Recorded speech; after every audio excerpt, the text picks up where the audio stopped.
Baik, bismillahirrahmanirrahim. Assalamualaikum warahmatullahi wabarakatuh. Kita lanjutkan perkuliahan kita. Topik perkuliahan pada kali ini adalah job analysis, analisis pekerjaan. Materi ini saya dapatkan dari internet dengan sumbernya adalah sebagai berikut. Oke, ada beberapa poin pada topik ini, yaitu apa yang dimaksud dengan job analysis, apa manfaat dari job analysis, metode job analysis, dan kemudian pelaksanaannya dan masalah. Oke, what is a job? Adalah sekelompok posisi yang agak serupa dalam hal elemen-elemen pekerjaannya, tugas-tugas dan tanggung jawab yang dicakup oleh deskripsi pekerjaan yang sama. Jadi similar but different concepts ya Mas dan Mbak ya. Jadi position adalah kombinasi kewajiban-kewajiban yang dibutuhkan oleh seseorang dalam menunaikan suatu pekerjaan. Sedangkan occupation adalah kategori pekerjaan yang dijumpai pada perusahaan-perusahaan. Seperti itu Mas dan Mbak. Oke, ini ada beberapa terminologi, istilah ya Mas dan Mbak ya. Jadi jangan dicampur gitu ya Mas dan Mbak ya. Jadi job analysis merupakan proses yang sistematis dari menghimpun informasi dari tugas, kewajiban, dan tanggung jawab dari pekerjaan tertentu. Sedangkan job description adalah pernyataan faktual dan terorganisasi perihal kewajiban dan tanggung jawab pekerjaan tertentu. Oke, job specification menunjukkan kualitas yang disyaratkan bagi pelaksanaan yang dapat diterima. Sedangkan job evaluation adalah proses sistematik dan beruntun untuk menentukan nilai suatu pekerjaan, menentukan kompensasi. Oke, what is job analysis? Adalah proses yang sistematis dari menghimpun informasi dari tugas, kewajiban, dan tanggung jawab dari pekerjaan tertentu. An important part of human resource. An important part of human resources HR planning. Jadi memang sebuah bagian yang penting dari perencanaan sumber daya manusia ya Mas dan Mbak ya, job analisis ini. Oke, apa manfaat job analisis? Jadi yang pertama analisis penyusunan kepegawaian. Jadi informasi pekerjaan. Yang berikutnya adalah desain organisasi. Menganalisis elemen, menyusun posisi orang. Kemudian redesign pekerjaan untuk meningkatkan metode pekerjaan, mengurangi kesalahan, eliminasi yang tidak perlu, dan perbaikan kinerja. Jadi ini adalah manfaat-manfaat dari job analysis ya Mas dan Mbak ya. Oke, masih terkait dengan manfaat job analysis. Jadi telaah dan perencanaan kerja, suksesi manajemen, pelatihan dan pengembangan, jalur karir, kriteria seleksi, dan evaluasi pekerjaan. Seperti itu Mas dan Mbak. Oke, ini adalah terkait dengan pertimbangan strategik dalam job analysis. Yang pertama adalah tingkat partisipasi karyawan dalam proses job analysis. Jadi diharapkan bisa ikut semua gitu ya, 100% ya Mas dan Mbak ya. Kemudian pelaksanaan job analysis, rincian proses, waktu pelaksanaan job analysis, ya ini harus disesuaikan ya. Kalau misalnya diadakan di hari libur ya sama aja bohong gitu ya. Kemudian berikutnya adalah keputusan penggunaan orientasi tradisional atau masa depan. Ya, seperti itu ya Mas dan Mbak ya. Semoga saya nggak salah. Oke. Jadi siapa yang melakukan job analysis? Jadi Job analysis bisa dilakukan oleh pakar job analysis. Kemudian job analyzer dari luar, jadi maksudnya dari luar organisasi atau perusahaan ya Mas dan Mbak ya.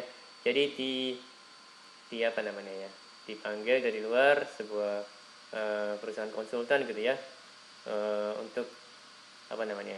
Diminta untuk melakukan job analysis di perusahaan kita, seperti itu Mas dan Mbak. Jadi menyewa gitu ya, konsultan dari luar organisasi atau luar perusahaan. Berikutnya adalah supervisor.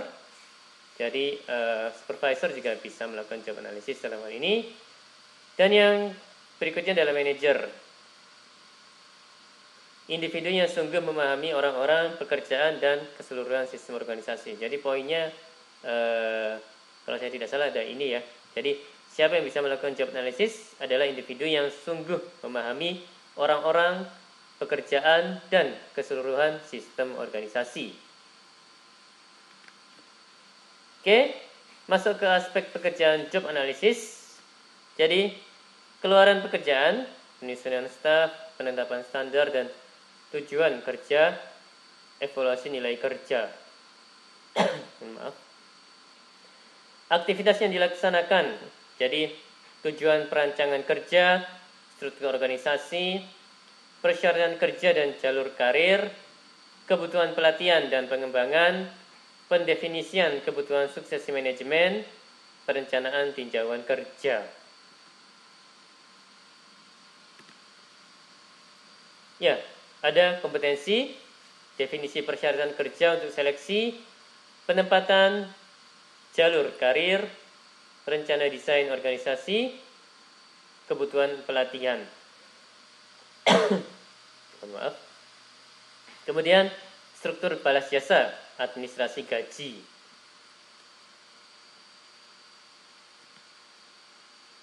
Oke, ini adalah beberapa teknik job analysis. Jadi ada observasi, analisis pekerjaan fungsional, ada juga wawancara, ada juga kuesioner. Ya, ini kuesioner disesuaikan, kuesioner informasi analisis pekerjaan, kuesioner lengkap, dan kuesioner analisis posisi. Dan teknik lainnya adalah catatan harian karyawan. Jadi observasi, mengobservasi orang yang melaksanakan pekerjaan. Pekerjaan diasumsikan konstan sepanjang waktu. Tujuannya adalah untuk menganalisis persyaratan dari pekerjaan, bukan menilai. Jadi ini ya, tujuan observasi adalah untuk menganalisis persyaratan dari pekerjaan ya Mas dan Mbak ya, dan bukan untuk menilai. Oke, analisis pekerjaan fungsional.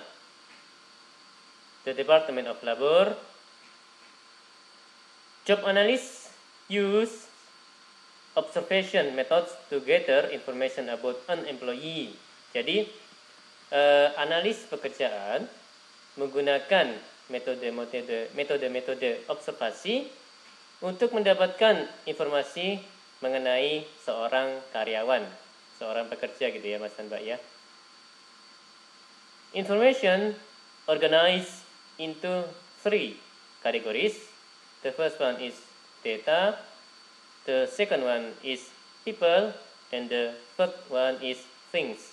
Seperti itu ya Mas dan Mbak ya. Jadi informasi bisa diorganisasi, bisa dikategorikan ya ke dalam 3 kategori. Yang pertama adalah data, yang berikutnya adalah orang-orang, people, yang berikutnya adalah things atau benda-benda gitu ya, kalau saya nggak salah. Oke, contoh analisis pekerjaan fungsional.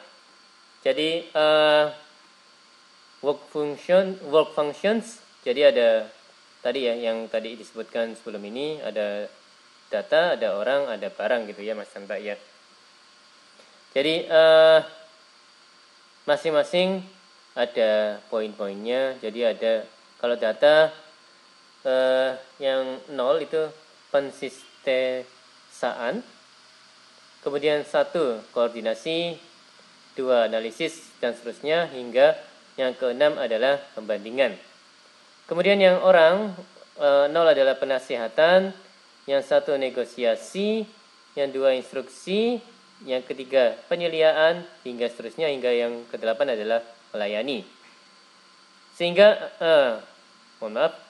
berikutnya yang barang, 0 penetapan, 1 bekerja cermat, 2 pengendalian, dan seterusnya, hingga nomor 7 adalah penanganan. Jadi skor ditemukan dengan melakukan observasi. Nilai 0 untuk nilai tertinggi. Seperti itu ya Mas dan Mbak ya. Jadi makin ke atas, makin tinggi nilainya. Seperti itu Mas dan Mbak, kalau saya nggak salah. Baik, masuk ke metode berikutnya adalah wawancara. Ada 3 jenis. Individu, kelompok karyawan, dan kelompok supervisor. Validitas tergantung pada penggunaan metode sistematik dan sampel yang diambil. Kelemahan, ya, distorsi informasi.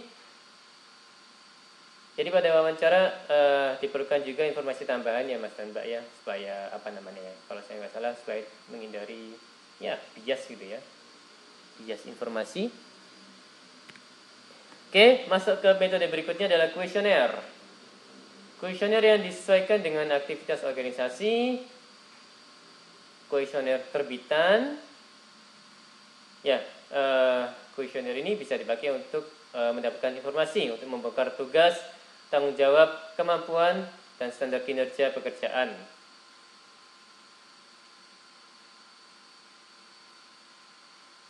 Ya, semoga saya nggak salah.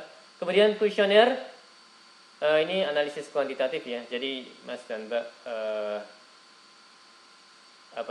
mungkin selainnya akan menggunakan kuesioner baik di tugas perkuliahan ataupun di tugas akhir nanti. Jadi kalau misalnya menggunakan kuesioner ya, biasanya menggunakan skala Likert gitu ya, 1 sampai 5 skalanya. Jadi analisisnya, pengolahannya itu ya menggunakan kuantitatif ya, metode kuantitatif Mas dan Mbak. Jadi nanti akan muncul angka-angka gitu ya Mas dan Mbak ya. Oke, kuesioner analisis posisi. Ya, ini position analysis quest. Berisi 194 butir yang dibagi dalam 6 dimensi, menggambarkan pentingnya suatu unsur dasar. Jadi PAQ, ya ini ya, position analysis quest, menyajikan skor kuantitatif dari informasi input, proses mental, output kerja, relationship, dan job konteks. Ya, semoga saya nggak salah. Seperti itu ya Mas dan Mbak ya. Baik, masuk ke poin catatan harian karyawan. Ini adalah pencatatan secara berkala tugas aktivitas karyawan. Analisis yang membutuhkan waktu, ketelitian yang tinggi, dan biaya yang mahal. Ya, jadi bisa dibayangkan ya Mas dan Mbak ya. Kalau menggunakan metode ini, jadi catatan harian dari semua karyawan harus dicek ya Mas dan Mbak ya. Jadi itu kan butuh ketelitian tinggi. Bayangkan yang dicek 6 bulan gitu aja ya Mas dan Mbak ya. Jadi katakanlah ada 100 karyawan di perusahaan, dan itu dicek catatan harian karyawan untuk 100 orang itu untuk selang waktu, untuk durasi waktu 6 bulan. Jadi Mas dan Mbak bisa membayangkan bagaimana butuh waktunya dan juga ketelitian yang tinggi ya dalam hal menganalisis catatan harian karyawan. Oke, tentunya apalagi kalau menggunakan itu ya konsultan dari luar ya, biayanya juga akan membengkak seiring berjalannya waktu. Berguna untuk menganalisis struktur kerja, organisasi, persyaratan staf, dan kebutuhan pelatihan. Seperti itu ya Mas dan Mbak ya. Oke, ini ada beberapa kriteria teknik job analysis. Jadi yang pertama adalah keandalan, reliability, ukuran konsistensi, kemudian validitas, ukuran akurasi ya, menghimpun data dari karyawan dan supervisor, seperti itu Mas dan Mbak, dan ya tujuan analisis.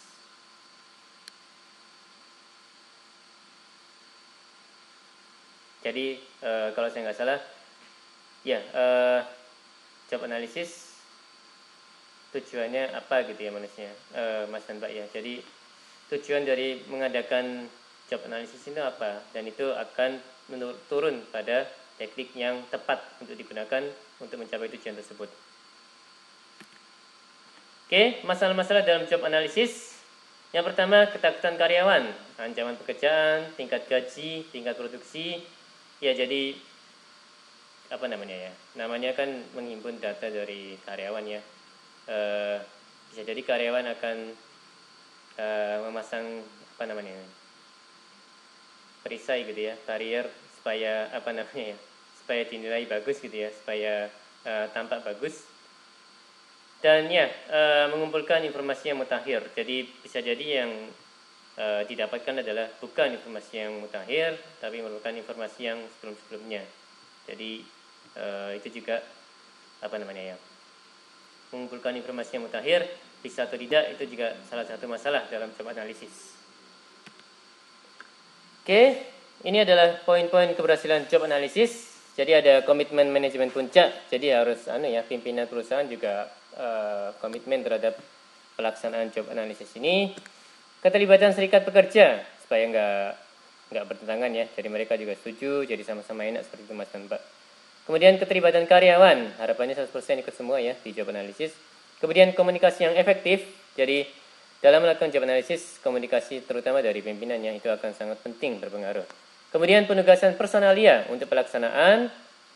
Kemudian penggunaan pakar ya, ini misalnya konsultan dari luar gitu ya, yang lebih paham terkait dengan job analisis. Pengumpulan data, penggunaan alat dan teknik yang tepat, ya ini disesuaikan dengan tujuan analisis ya. Untuk apa dilakukan job analisis ini?